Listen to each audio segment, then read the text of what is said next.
Hi అండి, welcome to సాయిస్ kitchen. బాగున్నారండి మీరు? మేమైతే బాగున్నామండి. ఇప్పుడైతే నేను మురుకులను అయితే చూపిస్తానండి. మనమైతే ఇడ్లీ పిండితో మురుకులు చేసి చూపిస్తాను. మురుకులైనా చేసుకోవచ్చు, లేకపోతే జంతికలైనా చేసుకోవచ్చండి. వీటితో మనకైతే జంతికలు గొట్టంలో చూడండి ఇటువంటి షేప్స్ ఉంటాయి కదా, వీటిలో దేంతో అయినా చేసేసుకోవచ్చండి. నేనైతే స్టార్ ఉంది కదండి, వీటితో నేను చేసి చూపిస్తున్నాను మురుకులను అయితే.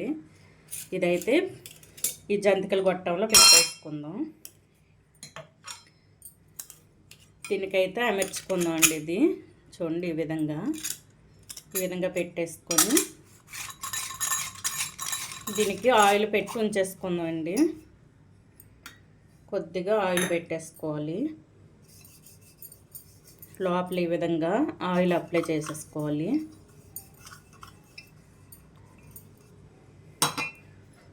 రెండింటికి కూడా ఈ విధంగా ఆయిల్ అప్లై చేసేసుకొని పక్కన పెట్టేసుకుందాం అండి. ఇప్పుడైతే పిండిని రెడీ చేసుకుందాం. పిండిని అయితే నేనైతే 1 కప్పు వరకు ఇడ్లీ పిండిని తీసుకున్నానండి. ఇడ్లీ పిండి మీకు అయితే మిగిలింది అనుకోండి, బాగా పులిసినా పర్వాలేదండి. 1 కప్పు ఇడ్లీ పిండిని అయితే తీసేసుకున్నాను నేను. తీసేసుకొని ఒక బౌల్లో వేసేసుకుందామండి.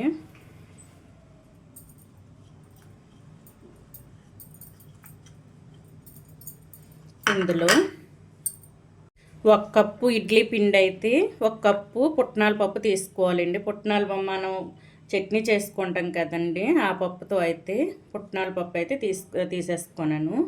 1 కప్పు ఇడ్లీ పిండి, 1 కప్పు పుట్నాల పప్పు పిండి తీసేసుకొని ఇదైతే మిక్సీ పట్టుకున్నానండి. చూడండి ఇదైతే మిక్సీ పట్టుకున్నాను. ఇప్పుడు ఇది కొద్దిగా జల్లించుకోవాలండి. ఎందుకంటే మనం మిక్సీ పట్టేటప్పుడు ఒక్కొక్కటి నలగదండి. నలగనప్పుడు ఇవైతే మనకి రావు, కరెక్ట్గా హోల్ నుంచి అయితే దిగవండి. అందుకోసమని ఈ విధంగా జల్లించుకోవాలి. చూసారా, ఇటువంటివి ఉండిపోతాయండి. చూసారా, మనకైతే పప్పు ఉంది చూడండి. అందుకోసమని ఈ విధంగా జల్లించుకొని తీసుకోవాలండి. తీసేసుకొని ఇందులో అయితే నేను ఒక 4-5 పచ్చిమిర్చి అండి, పెద్ద సైజు పచ్చిమిర్చి, ఒక 1/2 టేబుల్ స్పూన్ జీలకర్ర అయితే నేను ఈ విధంగా మిక్సీ పట్టుకున్నానండి. గ్రైండ్ చేసేసుకున్నాను కచ్చాపచ్చాగా. చూడండి ఈ విధంగా ఇది కూడా వేసుకుందాం. మీరు కారం తినే బట్టి చూసుకొని మిర్చి అయితే వేసుకొని మిక్సీ పట్టుకోండి. కారం కూడా వేసుకోవచ్చండి, కానీ మనకి కలర్ మంచిగా రాదండి మనం మామూలు కారం వేసుకుంటే. అందుకోసం అని నేనైతే పచ్చిమిర్చిని అయితే మిక్సీ పట్టి వేసుకున్నాను. ఇందులోనే ఒక 1/2 టేబుల్ స్పూన్ వరకు ఇవైతే నల్ల నువ్వులండి, బ్లాక్వి, ఇవైతే వేసుకుంటాను. ఒక 1/2 టేబుల్ స్పూన్ వరకు వేసేసుకోండి, సరిపోతాయి.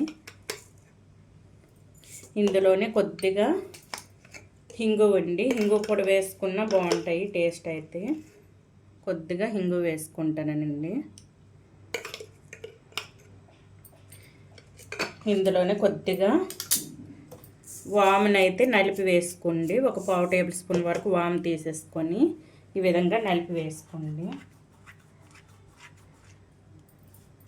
అంతే అండి. టేస్ట్కి సరిపడా సాల్ట్ వేసుకొని మొత్తం కూడా కలిపేసుకుందాం. ఎందుకంటే నేను ముందు ఇడ్లీ పిండిలో అయితే నేను సాల్ట్ వేసేసుకున్నానండి. ఇందులో చూసుకొని మీరు కొద్దిగా వేసుకోండి. ఈ విధంగా వేసుకొని మొత్తం కూడా కలిపేసుకుందాం.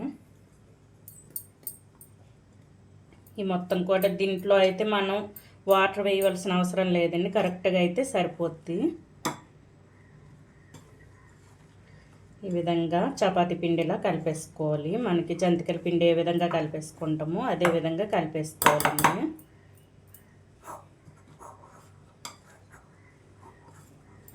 చూసారా, మనకు కొద్దిగా కూడా వాటర్ వేయవలసిన అవసరం లేదండి. చూడండి ఈ విధంగా అయితే కలిపేసుకోవాలండి. కొద్దిగా కూడా వాటర్ వేయలేదండి, మనం ఇడ్లీ పిండితోటే కలిపేసుకున్నాను నేనైతే. చూడండి ఈ విధంగా అయితే ఉండాలండి. ఇప్పుడు ఇది పక్కన పెట్టేసుకొని మనకి ఈ మురుకలు ఒకేలాగా వేగాలంటే అన్నీ ఒకేసారి వేసుకోవాలండి మనం. అందుకోసమని నేను ఒక ప్లేట్లు తీసేసుకున్నానండి. ఒక 4 ప్లేట్లా తీసేసుకున్నాను. ఈ విధంగా తీసేసుకొని దీనికైతే కొద్దిగా ఆయిల్ అప్లై చేసుకుందామండి. చూడండి ఈ విధంగా ఆయిల్ అప్లై చేసేసుకోండి. అన్నింటికి కూడా ఇదే విధంగా అప్లై చేసేసుకోండి. చూడండి ఈ విధంగా అయితే ప్లేట్లకు ఆయిల్ అప్లై చేసేసుకొని ఇప్పుడు జంతికలు గొట్ట ఉంది కదండి మనకి, ఇందులో ఆల్రెడీ నేను ఆయిల్ పెట్టేసుకున్నాను. చూడండి ఈ విధంగా పెట్టేసుకున్నాను కదా. ఇప్పుడు కొద్దిగా పిండిని తీసుకుంటూ ఇందులో పెట్టేసుకుందాం. కొద్దిగా తీసుకుంటూ చూడండి ఈ విధంగా పెట్టేసుకొని మురుకులను అయితే వేసుకుందామండి. ఈ ప్లేట్ల పైన వేసుకుందాం. చూడండి ఈ విధంగా అయితే వేసేసుకోవాలి.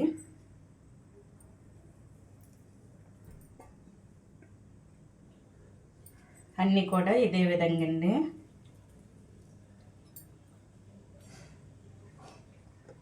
వీటన్నింటికి కూడా ఇదే విధంగా వేసేసుకోవాలి.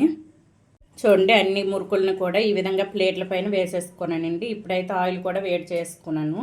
ఇవి అయితే వేయించుకుందామండి. ఇప్పుడైతే ఈ విధంగా మనం చేసుకోవడం వల్ల మనకి టైం కలిసి వస్తుంది. అది కూడా ఒక్కసారి వేగుతాయండి. అన్నీ కూడా ఒకటి వేగి ఒకటి వేగకుండా వస్తాయి కదండి. ఈ విధంగా వేసుకుంటే ఒక్కసారి వేగుతాయండి. ఇవైతే ఇప్పుడు వేయడం స్టార్ట్ చేద్దామండి. చూడండి ఆయిల్ కూడా మనకు వేడైందండి. ఇప్పుడు ఒక్కొక్కటిగా తీసుకుంటూ వేసుకుందాం. చూడండి ఈ విధంగా వేసేసుకోవాలండి. ఒకదాని మీద ఒకటి కాకుండా పక్కన ఈ విధంగా వేసేసుకోండి. చూసారా అన్నీ కూడా ఒక్కసారి మనకి వేయించుకోవచ్చండి. చూడండి ఈ విధంగా అన్నీ కూడా ఇదే విధంగా వేసుకొని వేయించుకోవాలండి. ఇప్పుడు ఇదైతే 1 నిమిషం వరకు ఇవి కదపకూడదండి, లేకపోతే విడిపోతాయి. ఈ విధంగా ప్లేట్ల పైన వేసుకుంటే మనకి తొందరగా అయిపోతుంది ఈ మురుకులు వేయడం అయితే. చూడండి ఇప్పుడైతే 2 వైపులా తిప్పేసుకుందాం.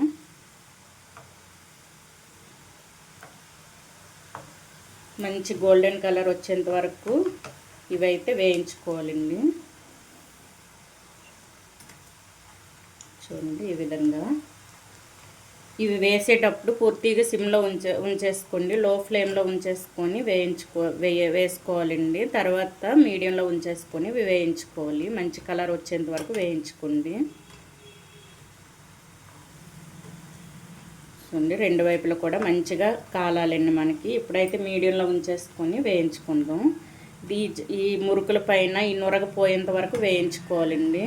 ఈ నురగ పోయిందంటే మనకు వేగిపోయినట్టే మురుకులు. మనం జంతికలను కూడా ఇదే విధంగా వేసుకోవచ్చండి. మనం ఇడ్లీ పిండి మిగిలితే ఇడ్లీ పిండితో పుట్నాల పప్పు కొంచెం వేసుకొని ఈ విధంగా వేసుకోవచ్చు. చూడండి నురగ కూడా తగ్గింది. చూసారా ఇవి పూర్తిగా చల్లబడిన తర్వాత క్రిస్పీగా వస్తాయండి. మనకి మెత్తగా ఉండేటప్పుడు రావు. చూడండి నురగ అయితే మనకు తగ్గిపోయిందండి. ఇప్పుడు తీసేసుకుందాం. ఒక ప్లేట్లో తీసేసుకుందాం అండి. చూసారా ఇప్పుడైతే ప్లేట్లో తీసుకుందాం.